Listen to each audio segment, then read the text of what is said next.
Welcome back, everybody, to another episode of the GameCast NewsCast. I'm Snowy, otherwise known as Count Faracula. Joining me today is Sarah, Orange Lightning. Hello! Yes, we're both feeling the start of a cold coming on, so do excuse us if we sound a bit off at all. But let's crack on and power through with the first section. Sarah, what have you been playing this week? I've been playing Kingdom Hearts 3. Not even gonna Shocking! hesitate or dance around it. No, I've been playing Kingdom Hearts 3. I literally played it all day yesterday. I did nothing productive. I played it for like 7 hours. Yesterday. Amazing. 7 hours. Just yesterday. Yeah. Oh, jeez. And how much have you played it for the rest of the time? I think my in-game clock is on about 18 hours, but I did leave it for nearly an hour the other day because I had to have dinner and then I was doing something else, so it was left paused. Oh, so yeah. Not entirely I've done accurate. that a few times. No, I was actually super lucky, and my game arrived last weekend, so I actually had it a few days earlier. Yeah, so I was just like, oh shit, I've got it for the weekend. I can't not let this opportunity go past, so I played it last weekend as well.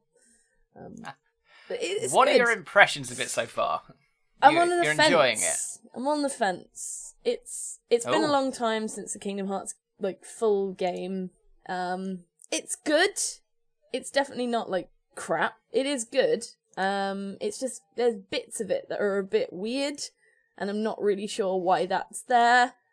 Don't know. There seems to be a bit of trying to bring it into the modern era of gaming, but also trying to keep what people liked about it before. Oh, yeah. Since there's a 10-year gap, plus a 10-year gap here, it's not going to work. Because, these games are there's PS2. a lot of things have changed in 10 years. Exactly. We're trying to bring PS2 games into PS4 era. It's But it is good. Yeah. Some of the worlds are amazing. I love the Toy Story world. That is so good, so much fun. And the Tangled world was really good as well. Frozen one's a bit weird. And the Hercules one was kind of shit. Oh. Just to give a little sum up there. That's pretty much as far as I've gotten. Would you, at this point, recommend it to someone who hasn't really played Kingdom Hearts before? No. No, it's definitely only for people who've played it before. You won't understand it. I barely understand it. And I'm gonna say, from what I've heard, the plot is just utter bullshit. Well, here's the thing. The plot from Kingdom Hearts 1 is so straightforward. You can understand it. It's easy. It makes sense. And it's good. It's nice. It's fine. Then they But it's the ancillary bullshit. Then they put a bunch of stuff in Kingdom Hearts 2 that we didn't need. And then all the other side games after that added more bits of plot. And now it's just I don't care anymore. I really don't. Just get on with it, is my mindset. I think we've got 3 or 4 different types of villain now. You've got the Heartless, and then you've got Nobodies and Unversed. And it's just I don't care. Can we just make them all one type of villain and get on with it? Yeah? Okay. But yeah, no, for a new person, Kingdom Hearts 3 is not worth playing because it's just, the plot will just make your head spin and probably fall off. I don't even understand it completely, and I've played all of the games, so... Great. From what I've heard, the ancillary bullshit is really what makes it a bit, overcomplicated. Yeah. In completely. Yeah. It's if you like Disney games, you can play it for the Disney worlds, because each of the Disney worlds keeps the plot from the film basically, or maybe slightly different to incorporate Heartless into it in some way. Okay. So that's kind of nice, but it's just the overarching plot all around that will just be, you won't care. You just I don't understand, I don't know, just bugger off. But I look forward to seeing what Mark has to say about it. So Yes, his review is... he's powering through. Didn't he finish it, actually? He's finished He finished it yeah. yesterday? Yes. He's a monster. So he's... I know, what the fuck? So he's going to have that review up probably in the next 2 weeks, hopefully. So look forward to that on the channel. Yeah. Well done him. Right then. What have you been playing? I have actually played games this week, unlike last week where I didn't play anything. Yeah. This week I have been playing some Endless Space 2, which cool. is it's the second Endless Space game, funnily enough. What gave that away? Yeah, no. It is a space-based, turn-based strategy where you are an empire and you have to expand your empire and deal with the politics of other factions. And it's just come out with a new expansion. I didn't play much of it before, so I thought, why not? I'll try it now. And one of the societies in my current game has just declared war on me and is trying to rape me. It is not fun. Oh, yeah, that's lovely. I feel very under-leveled for them as well. Not prepared. They're one of the very militaristic ones as well, and it's just like, this is not good. It's like they've probably put all their research into the military branches, and I'm just like, I just wanted to have good science and happiness. I just came here for a good time. Yeah. So, if you like turn-based strategies, it's a very good one. It improves a lot over the first game. It gets rid of... it's not less complex than the first game, but it is... the complexity is more clear. If that makes any sense. Yeah. And there's actually a proper tutorial in it for people who don't know how these kinds of games work. So that's always good. Because, a lot of people, they'll just get a turn-based strategy, they'll play it for, a few turns, and just be like, I don't know how this works, I don't like it, I'm going to stop playing. But it's got a very comprehensive tutorial for it, so it's much nicer. That's good. So, yeah. It is a very good game. I am enjoying it a lot. Not played, but I have just bought Wargroove, which is... one of my friends was going on about that. Yes, it's Advance Wars, but it's modern and not by the same people. But it's Advance Wars, basically. Yeah. I'm really looking forward to playing that. I was a very agonising time of what platform to buy it on. It's on PCs and Switch and Xbox One, I believe. Yeah. So I was torn between PC and Switch. And the thing that swayed me in the end was Steam giving me a voucher for 15% off because I owned a different game. There you go. Money wins out, so it's now on my computer ready to play. So I'm looking forward to that. Nice. Yeah, I'm really looking forward to it. And the other game that I've been playing a bit of this week is Mario Kart 8 Deluxe on the Switch. Oh, very nice. Yes, it is great. It is just Mario Kart perfected, basically. There's really not a lot you could improve about it. It's a great game.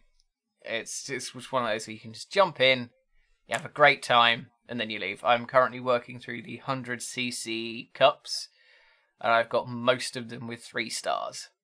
Very good. Yes. I put a lot of work into Mario Kart on the Wii U. I don't think I can be bothered with the Switch version. I put a bunch of work into Mario Kart DS. I basically completed that, and I got ridiculously good at it, if I remember rightly. Oh, the times when I must have been about 13, 14 at that kind of time. That was good shit, man. Just realised I used to take my DS into school, and me and another kid in my form, we used to either play Mario Kart or we played Animal Crossing. Okay. Animal Crossing is the shit. Also, this isn't in the news, but a new Animal Crossing for Switch has been... it's been quote-unquote confirmed. It's been... a store rep has confirmed that it's going to be happening in 2019. And The launch date is apparently going to be April 29th. Ooh. I need more Animal Crossing in my life. I need it I've on never Switch played Animal so Crossing. bad. What?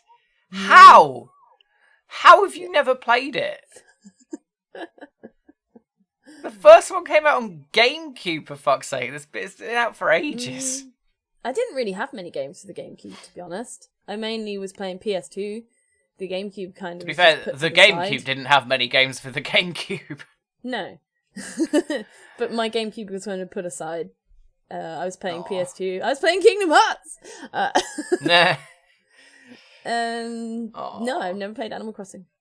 I nearly bought it on the 3DS when it came out, but I don't know. I think I was either playing other things at the time or something else, but it looked like it takes a lot of time out of your life kind of game, and then whatever I was doing at that time, I wasn't prepared for something like that. Yeah. Animal Crossing, depending on how you play it, you can either play it for like a bunch of time in a day and just be like, get really obsessive over it, or you can have it as one of those games where you play it for like an hour to 2 hours tops a day and just put it down again. And just, it's one of those games that's nice to just relax in the evening and play. To be honest, this news has just made me want to pick up Animal Crossing on the 3DS again and just start playing that again. I don't know. I think I've changed a lot in the past few years, in the fact that I've been a lot more open to all different kinds of games, whereas younger me was a bit more of a brat and was just like, I'm not going to play it unless it's like a that looks like a kid's game. I don't want to play that. Action-adventure game. No. I wasn't that bad. I liked kids' games. I liked platformers. They were my favourites. But I didn't really play other things. And then now that I've grown up, I'm like, God, I missed all this stuff. I'm kind of trying to backtrack a little bit. Yeah. Well, yes, you should definitely pick up. If you don't want to wait for the Switch one, get the one on 3DS, because you can get that for like 15 quid now, and it's great. Otherwise, get the Switch one, because I'm really looking forward to that. It's going to be great. Tell you what I did play this week that wasn't Kingdom Hearts, because I am a trash shipper, is I bought the Blaze Blue cross tag battle for the Switch. Well, totally so you can play not as just characters. so I could play as Ruby characters. Nothing to do with it. No, not at all. I did have a Blaze Blue game. I think it was the first one actually, a long time ago, and I really did like it. It's a good franchise. The Ruby characters are really well done. They actually handle really nicely, so I was like, so I've heard. I can't believe I've done this, but I have. I got £10 off because I had a voucher, so it wasn't too bad. Okay. But I played a little bit of that, and it was kind of fun. Yeah. Got to get me some more Blake and Yang. I can't help it. Just some people are getting really annoyed about the shipping on that. They're saying just because they held hands doesn't mean that it's romantic. It's like, oh, fuck off, let me dream. There's so much more than that. Also, it's like you've never had romance then if you can't see some of that, but I'm not going to harp on about it here. Yes, let's not get into Ruby shipping because we could be here all day. Yeah. No, I just get more excited if the thing happens. I don't tend to be like arguing about it beforehand. It's more like, oh, it's happening when it happens. Like, I shipped Korra Sami from Legend of Korra, but I didn't argue with anyone about it. I just happily shipped it quietly on my own. And then it did happen, and I was just like very excited, and it was great. I was right all along.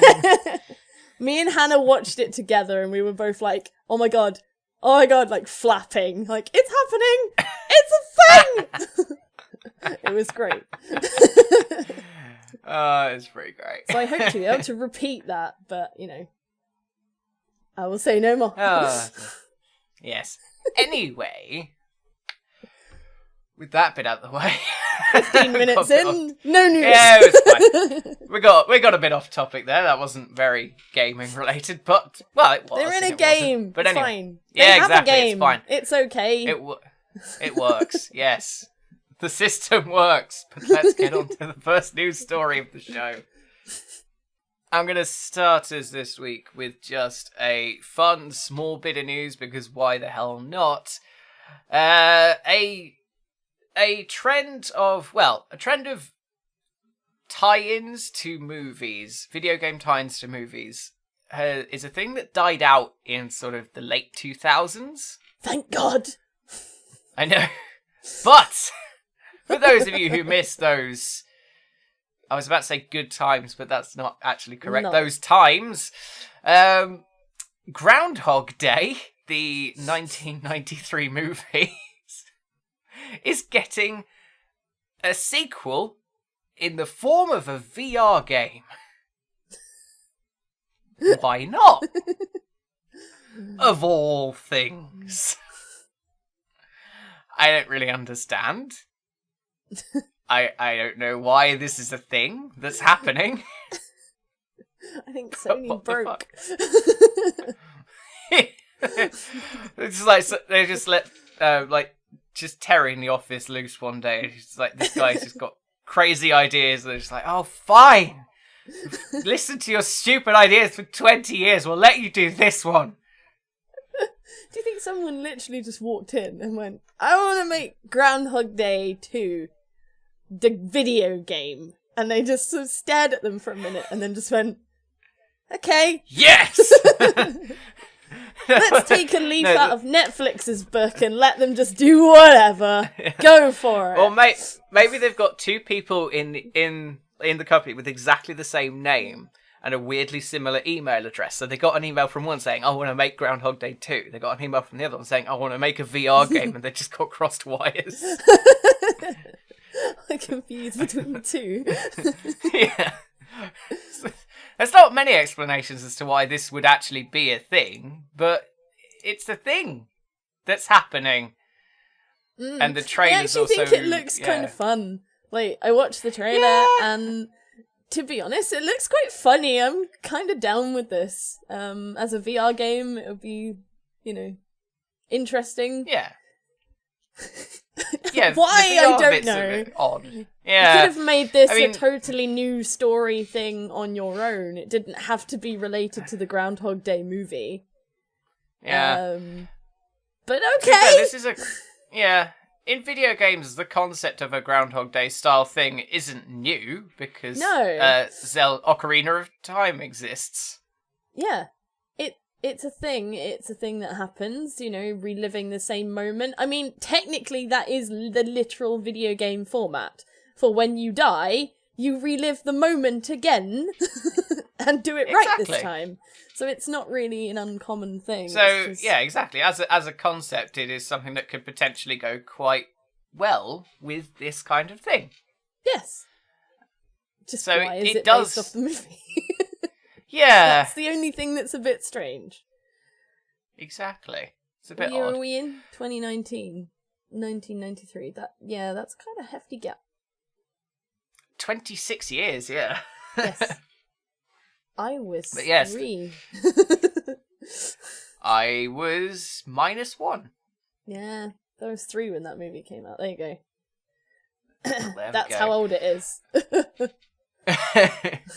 So, the game is called Groundhog Day Like Father Like Son, and it will follow the son of the original film's protagonist, Phil Connors Jr., because obviously whoever was in the naming department decided they weren't going to be creative that day.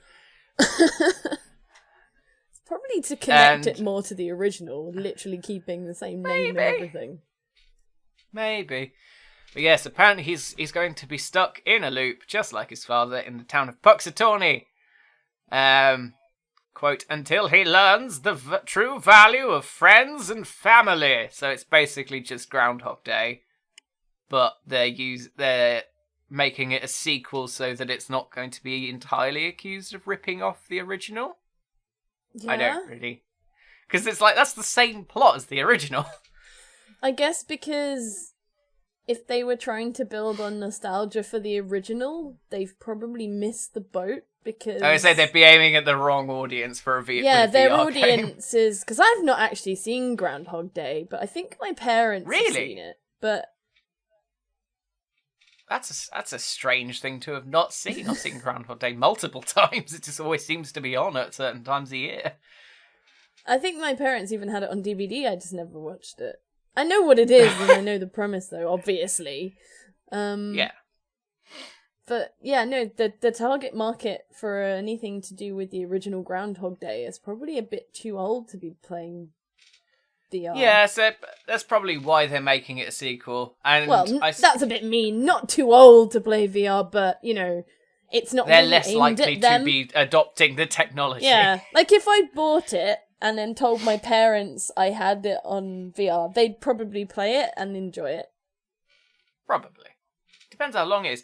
Because it's not marketing itself as an experience. Yeah, it's not marketing itself as an experience like a lot of VR things. It's actually to complete.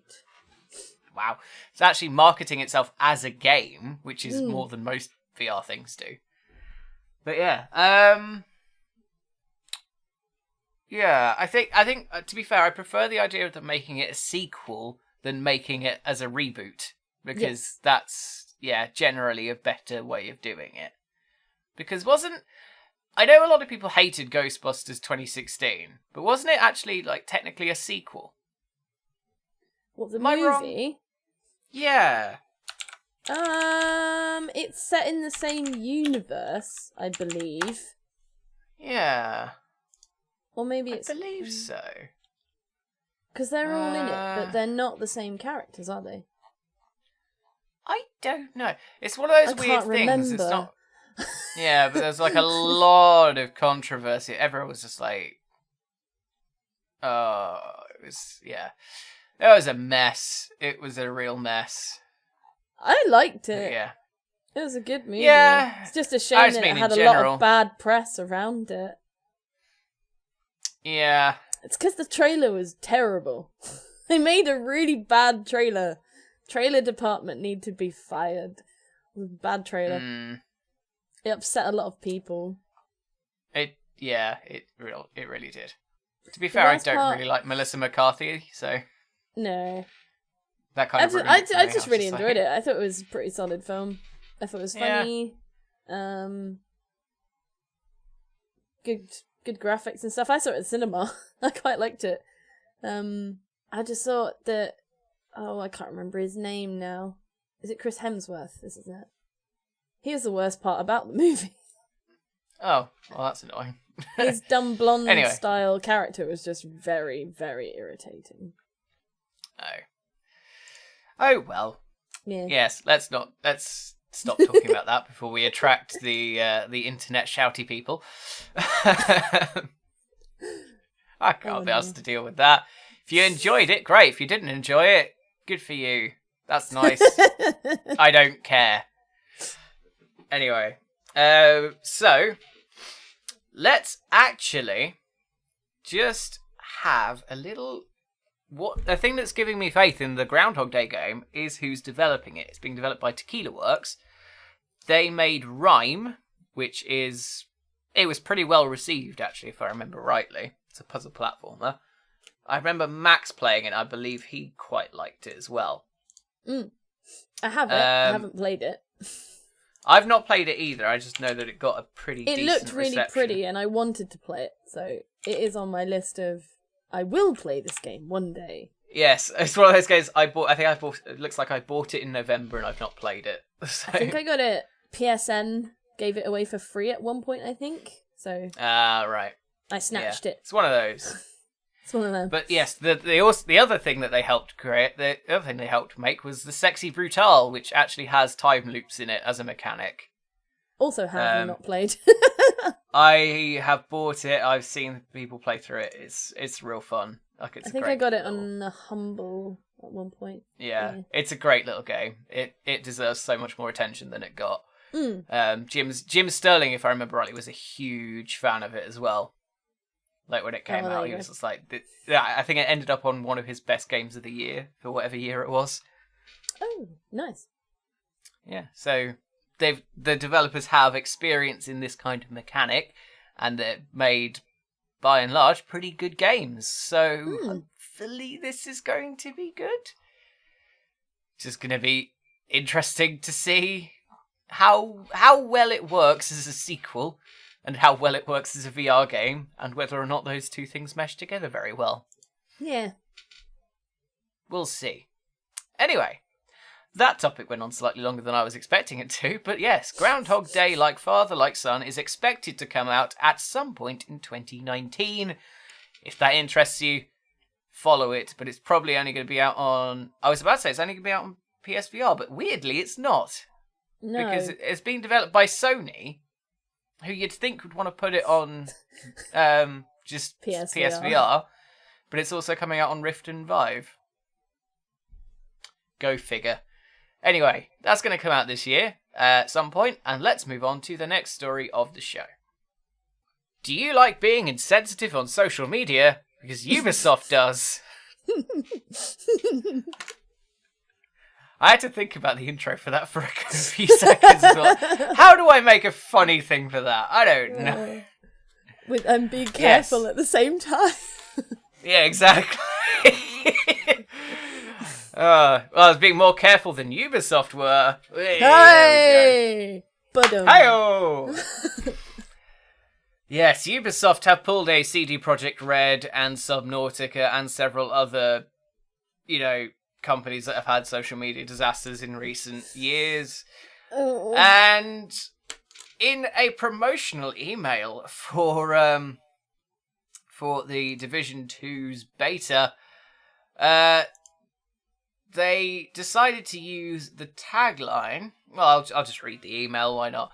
Hello, a marketing email promoting the Tom Clancy's Division 2 was sent in error today. This was a great breakdown process. Oh, that's the apology. I do apologise. On the actual email, there was just a big picture saying, Division 2's private beta, everything you need to know for the private beta. And the subject line was, come see what a real government shutdown looks like. Oh. And for those of you who don't keep up with the politics, this is in a month where the American government, being as stupid as it is to actually be able to get into a situation like this, managed to shut itself down for the longest period in its history of over a month, during which time federal employees were not being paid. I still think that's absolutely fucking ridiculous that you can design a government system where that's even possible. But let's not get into that. There's a lot of problems with the British government, but at least they don't fucking have that. We have no reason to criticise. But anyway. So yeah, that was a thing that came out, and they've had to apologise for this. Later the same day, and I'll actually read out the marketing email. Marketing emails promoting the thing was sent out to say, this is a great breakdown in process. We apologise for the error in the offensive subject line of the email. We recognise the very real impact of the United States government shut down thousands of people and did not intend to make light of the situation. But you did. It took them 4 hours to do that. The original email came out at 12:30, and then the apology one came out at nearly 5 o'clock. Yeah. It took a long time for them to go, that was a bad idea. Yeah. What the funniest thing is, in 2018, the Division, the Ubisoft literally said that the Division 2 was not trying to make a political statement as well. Yeah, that went well. Yeah. Oh dear, dear, dear. Someone thought they were being clever, and they did. It's the classic comedian. Too soon? Too soon. Yes, it's too soon. Yeah, very too soon. That's the kind of thing you could bring up in maybe a year or two when it's less, pertinent to the current political situation. When it's something that's going on currently, no. It's not okay. You have to wait until it's been resolved before you can then start going, hey, remember when that thing happened? Oh, wasn't that funny? It's yeah. No. Remember when that thing happened? Literally, less than a week ago. And it's still happening. Isn't that great? It hilarious? No. Yes and no. There's the government is temporarily working again in the US, and it may well not be working by the time this goes out. Yeah. it's the fact that it's still kind of lingering means Yeah, it's not great. you can't say anything about it really because you don't know if it's going to have a positive resolution yet. Yeah, it's one of those things where now is not the time to be making a joke. Well, you can joke. Yeah, you can joke about it to a point. You know, you can joke about any subject as long as you do it in the correct way. Mm. But you can't joke about this situation in this way at this moment in time because that is not ideal. It's a sensitive subject. It is delicate. Yes, and we're not trying to be the snowflakes saying that you can't say anything about something. Oh God, no! We make jokes about Brexit all the time, but it exactly kind of started happening. Probably a month or so after it all went down. That's when people started to be like, "Oh well, we're fucked now." Yeah. So, you know, it's that time period. You know, you've got to let the dust settle before you can point before fun you can at actually. Yeah. It's one of those things. Oh, Ubisoft. But yeah. Oh, Ubisoft. Oh, Ubisoft. Silly beans. Yes. It's just not a great situation, is it, really? I get that they sort of wanted to have a riff on current events to promote the game. That's, you know, in and of itself, that's not itself a bad idea. You know, you kind of, especially considering the topic that the Division games go with as a thing anyway. It's not entirely unwarranted as an idea. It just wasn't the best idea. Yeah. So, we've no idea what's happened to the person who sent out that email or approved that email. They've not said anything. They probably won't. But I'm gonna suspect that they got fired. Or at the very least had a big disciplinary hearing. Quite possibly. Yeah. I'd be more surprised if they didn't. I'll be honest with you. But yeah.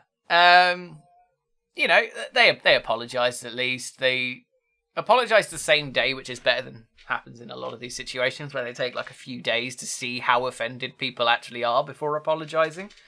So obviously they actually realised that, oh boy, that's maybe something that shouldn't have been said, and gone, okay, no, sorry about that. We didn't mean to do that.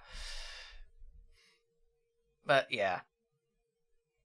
There's not much else to say about this, really, is there? It's just... No. Just... You kind of don't want to say much more about it, because it sort of...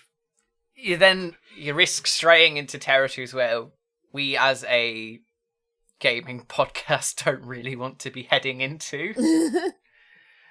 You know, it's not ideal.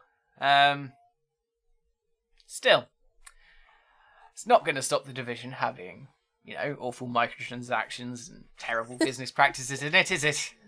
Are you looking forward to the Are you looking forward to the Division 2? Fuck no. Literally nothing about it interests me. No. I wasn't interested in the first one. I'm not interested in the second one. No, it's really not my kind of thing anymore. What? No.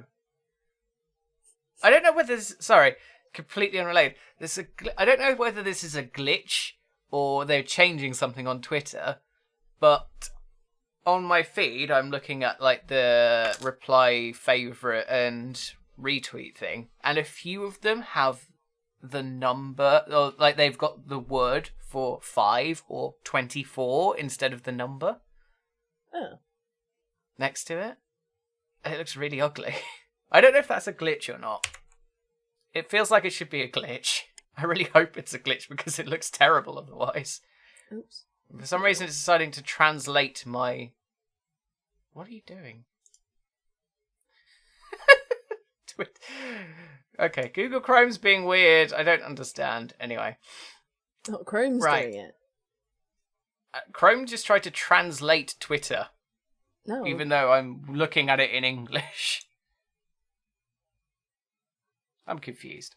Anyway, yes, Ubisoft have made a bad choice, but in terms of social media, but they've rectified the choice, I'd say. Yeah? Do you think so? Do you think they've done enough? Yeah, I think that's fair. They apologised. Yeah. Not really much else you can do. You know, Yeah. it wasn't immensely offensive. It was just bad timing and a poor choice. It's not offensive, it's insensitive. Yes. So, it's not like the worst thing in the world. They haven't insulted or offended, really. They've just been insensitive towards it. So, they've apologised. I think that's accepted. It's like, okay, we realise we shouldn't have done that. We're sorry. It is, again, I liken it to a comedian who makes the joke and the audience goes, ooh, and then they go, oh, sorry about that one. It's like, it's the same sort of thing, They tried to make a funny.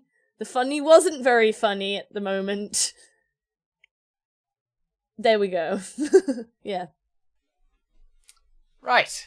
With that's probably a good, a nice summation of that topic. Let's close the book on that and move on to the last story of the show. So EA are massive pieces of shit, aren't they?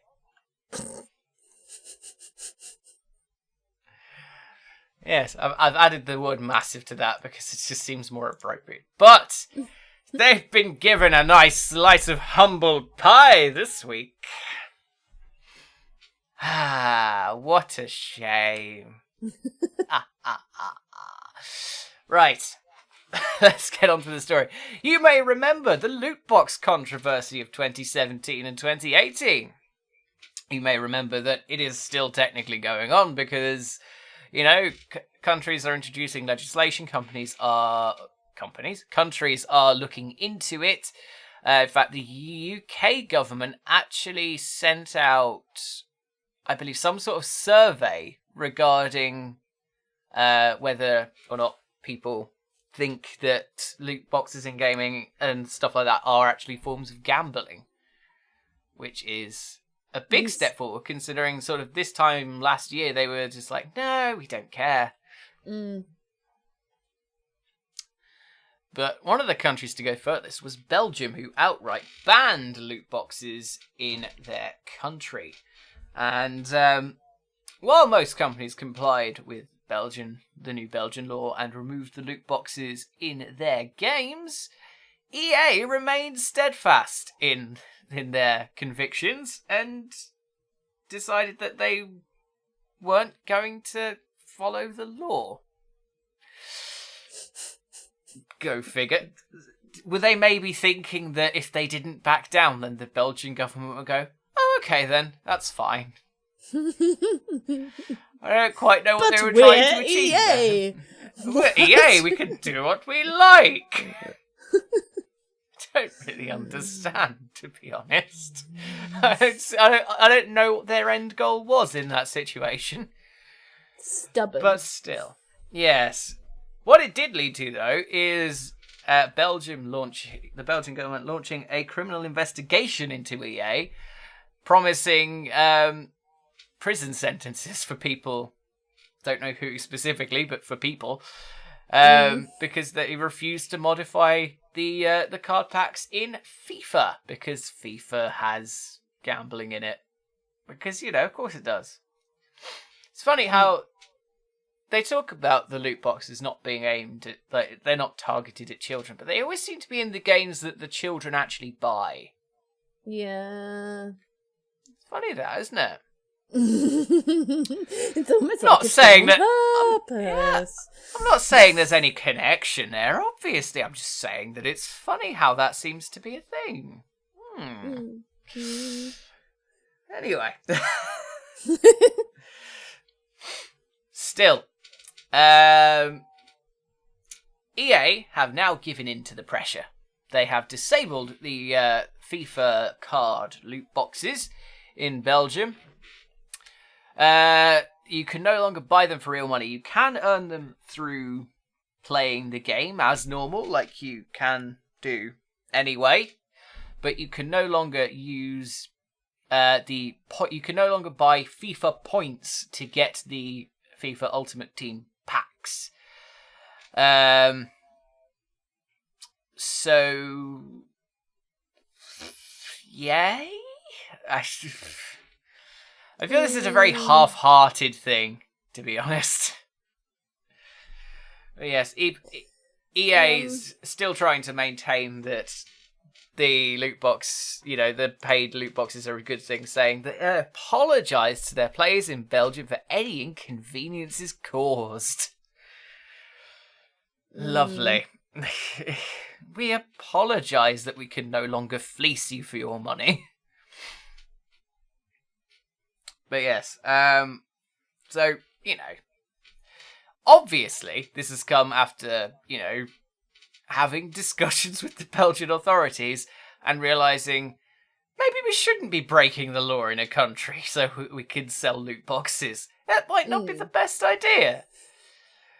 I'd be quite interested to hear what those discussions were, to be honest. It'd be quite interesting. Yeah, and how long they must have gone on for as well. Funny thing is, though, you look at these things, these microtransactions for FIFA points, and they're not microtransactions anymore. Like, microtransactions, when they were first introduced as a thing, used to be sort of like a couple of quid. Yes. And you'd get a currency in a mobile game. The most expensive one for FIFA points is £80. For some points. That's more than the game. It's more than you pay for the game. It's Not more only than you probably paid for the collector's edition of the game. Yeah. And it's fake currency for a game that's going to be outdated in a year. And that's not even speculation. It is going to be outdated in a year, and no fucker's going to be playing it. And like, it's if you buy want packs. Packs of a thing. You don't even guarantee to get anything good. You're just going to get stuff. Of all the disposable games, like FIFA is the most disposable game in the world. Because if you go into a second-hand game store, particularly in the UK, I know the CEX in Brighton has literally a shelf, like a wall of FIFA games in it. They should make a shrine. I would if I worked there. I would make a shrine. Here lies the football games of days of yore. It is true. There are a fuck ton of football games in that shop. It's ridiculous. They just have a wall of FIFA games because everyone trades them in after a year because they're outdated and no one fucking wants them anymore. If you compare with the other games that came under fire in Belgium, which is like Overwatch and Counter-Strike, these are games that have been going for ages and are still going. Overwatch, I don't even remember when Overwatch came out now. It was years ago. 2015, 2016? Maybe, yeah. But people are still playing it. I've actually been tempted to start playing it again. I was crap at it, but it was kind of fun. And I wouldn't mind jumping back into it. But I know some of my friends who have spent some money on loot boxes in Overwatch. Not much, but they have spent a bit.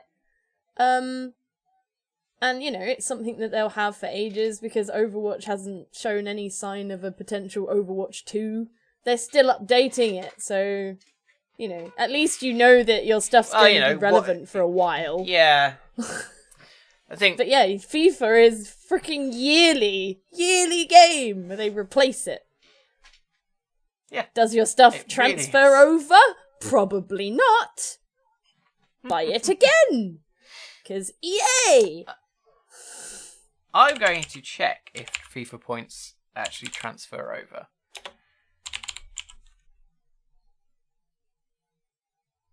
Probably not. It doesn't sound like a model that EA would be in favour of. Because it would be nice. They don't do nice.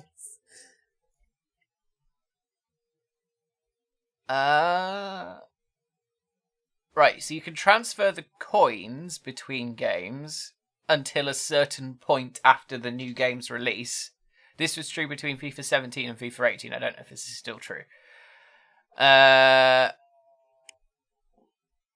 But you can't transfer the things that you've bought the points with. So anything that you spend the points on is going to be utterly redundant within a year. Yeah. Great. And also, if you happen to buy them on one particular console, you can't then buy the next game on another console or on a different console and transfer them over. It has to be on the same console. Lovely. Oh, it's so dumb. But yes, so yeah. In Belgium, at least, you can no longer buy FIFA points, which means that you cannot be fleeced for your bullshit pieces of electronic shit that are going to be outdated in a year. And I'm just hoping that this is a trend that catches on. I'm really hoping that games as a service gets really cracked down on as a thing. Like, I didn't want it to get to this, obviously. I didn't want there to be legislation had to be brought in. But it's clear that the industry can't regulate itself because they're just full of greedy assholes. So I feel like the whole games as a service industry is something that's just going to have to be cracked down on heavily. Unfortunately, that's going to have to be something that's done by governments rather than people, like the industry. So, you know, they brought it upon themselves, and I have no pity for them. Do you have anything else to add? Hello? Hello, sorry, you're cutting out for me, so I couldn't hear what you were saying. I was trying to fiddle with my setting, see if I could fix it. Tut tut. Sorry. Right. Well, do you have anything else to add to the story then? Because I think we've basically covered it. No. It's your favourite topic. The only thing that does kind of suck, I guess, is that FIFA Ultimate Team's been made infinitely harder for people in Belgium because, you know, the system's designed to make you want the microtransactions. Everyone else can pay to win, basically, except Belgian players now. Which does kind of suck. Because if you're playing in Belgium, it means you're probably going to have... Yeah, you're going to have it much tougher now than everyone else. It may put a lot of people off playing FIFA in Belgium. Yeah. I feel like if you're going to remove the loot boxes, you should just do it everywhere. Just do it everywhere. Yeah, but then EA wouldn't get that sweet loot box moolah that they so desperately need as a struggling game company that couldn't possibly support itself by selling a game. Then they're not allowed to make a statement that says we seek to bring choice, fairness, and value and fun to our players in all our games. Well, you're not making it fair now, are you? I must bring up, though, since we've got onto that kind of topic, though, the spreadsheet for the fucking Anthem release schedule. Fuck me. That is ridiculous. If you've not seen it, I retweeted it, so I will find it and read out to you the ridiculous spreadsheet that they have.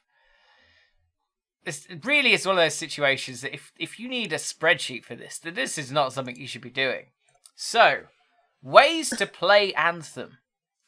Demo access on... Yeah, fucking stupid, isn't it? Demo access on February the 1st for all platforms. Early access to the full game on February 15th only for Origin Access Premier players. Play first trial for 10 hours, a 10-hour trial on February the 15th for EA Access on Xbox One and Origin Access on PC, but not for Origin Access Premier because they already have access to the full game. Yeah. And then the full game comes out February 22nd on all platforms. But for some reason, EA Access and Origin Access Basic have crossed out.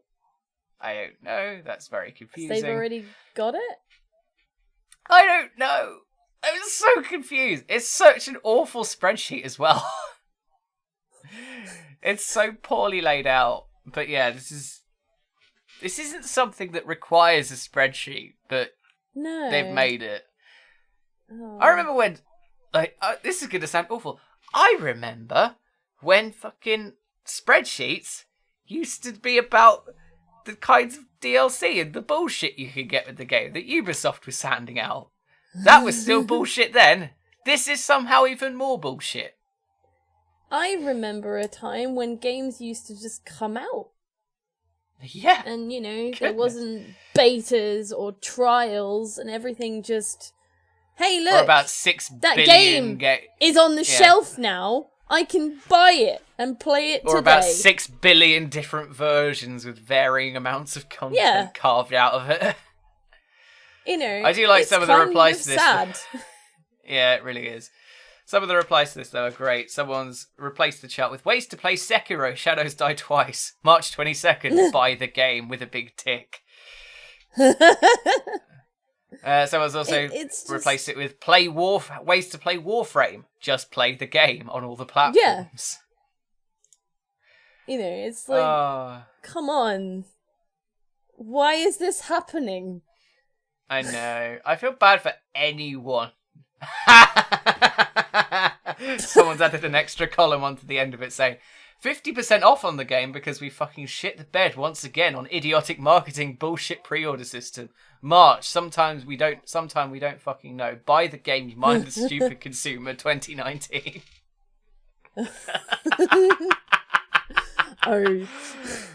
Oh, I love that. That is the best thing. Someone said ways for Anthem to fuck you as a consumer.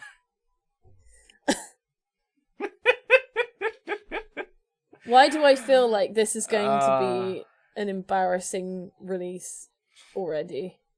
I know. Like, any sort of faith that any people have had in Anthem, me in particular, has just slowly whittled away as the months have gone on. To the point where I literally... the E3 announcement last year, I was just nonplussed throughout the whole thing so of Anthem. cringe. I was like, I don't care. It was really cringy. It was I was so like, bad. please make it stop. This is just embarrassing for everyone involved. Oh, it is. I Go watch really, GameCast E3 coverage if you want. For some reason, I want it to be really good. I just do. I want it to be good. I want any game to be good. And just be really good. But at the same time, I want it to fail. I know exactly what you mean. I'm torn up about it. I want it to be a really good game. I want every game to be great. It's got to be great, surely. But then at the same time, I really don't care if this comes out and it's shit. I don't know. I don't know whether to feel bad or just be like, they haven't made me want it to be successful. You know, exactly. They haven't made me want them to do well. It feels so lackluster, this game. It really does. I keep forgetting it even exists, and then I see something. It's like Anthem's coming out. I'm like, what? Oh yeah, that was that thing that was really cringy and awful to. Oh, I remember. Yeah, that thing exists. Like, the hype is just below zero, isn't it? I know. Is there any hype? Oh dear. Anyway, Anthem's coming out on March the something. No, it's not. February 22nd. Yes. Do you know? Yeah. Or February 15th. Throughout February. Or 2 days ago, depending on how you look at it, on the fucking spreadsheet. That's not what we were talking about. EA don't have loot boxes in FIFA in Belgium anymore. That's a good thing. Fuck EA! Let's end the show. That brings us to the end, then, of this episode of the GC Informer, and I hope you enjoyed it. If you did, feel free to like, subscribe, and share whatever you fancy, and our social links are in the description with a link to our Discord, Thank you very much, Sarah, for joining me this week. Thank you for having me. That is okay. Next week I will have somebody on. I don't know. I've not decided yet. Probably Sully, because I'll be recording this on Thursday. I don't know. Anyway, thank you all for tuning in. Stay tuned to GameCast for news, reviews, podcasts, Sarah's new series, which will come out eventually. I've done the titles now. Oh my god, she's done the titles. Maybe we should expect a teaser with the titles at some point. No, I'm no teasing. It's gonna be boom. Not even a trailer? Nope. Ah. Oh dear. Well, that's going to be coming out teasing. At some point. I don't know when. Anyway, thank you all very much for watching. I'm not promising anything anymore. It will come out when it comes out. Yeah, eventually. Anyway, thank you all for watching, and we'll see you next time. Bye!